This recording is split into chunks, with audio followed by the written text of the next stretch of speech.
Let's search for Africa on this graph. If we don't find it, we shall have to take radical, unprecedented action. China leads the planet with $3.38 trillion in exports. That's 14.2% of global trade. They are making a fortune. North America too is in this export party. The United States comes second with $2.02 trillion in exports. They export energy, especially refined petroleum, to dozens of countries globally. Europe is also in the mix. Germany, the export titan of Europe, exported $1.68 trillion worth of goods. In the Middle East, Saudi Arabia exports $322 billion worth of goods, largely in oil. The UAE, once a modest regional player, is now earning roughly $500 billion every year from exports. Clearly, these desert economies are evolving. Even Oceania, of all places, is in on this party.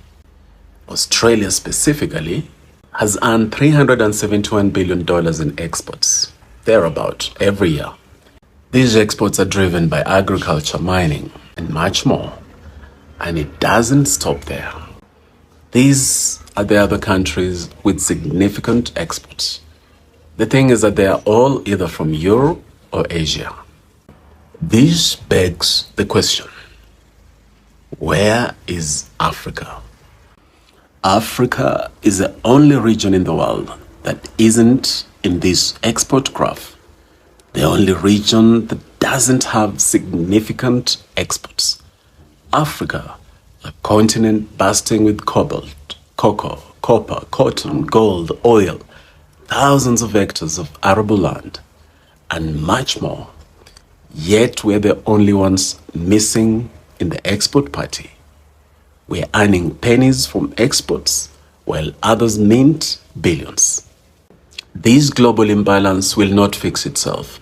Africa must act boldly, decisively, and immediately. We must take radical action. If the African Union was serious, they would call an extraordinary session to address this export imbalance as a matter of urgency.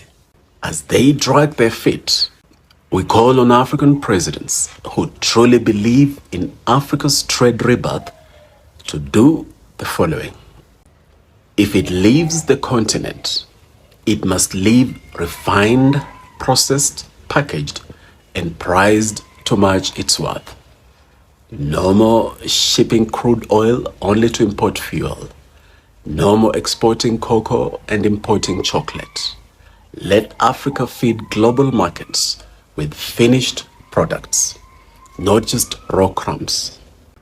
Toothpicks from China, tomato paste from Italy, no more. Any product that African factories can make should be banned from import. Let this be a war to protect African industry, nurture African jobs, and ignite African wealth. A radical Africa-wide launchpad for scaling African-made goods into global exports. From Ghanaian shea butter to Kenyan software, from Senegalese textiles to Ethiopian leather. Africa must market and ship its genius. No value add, no deal. Foreign companies must refine, process, and manufacture on African soil. If a Canadian mining firm wants Congolese copper, let it build a factory right there in Congo. It's time to stop extracting and start transforming. Africa is being bled by a rigged trade model.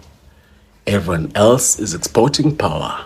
Africa is exporting potential and importing problems. This ends now. What more radical actions or better execution do you suggest?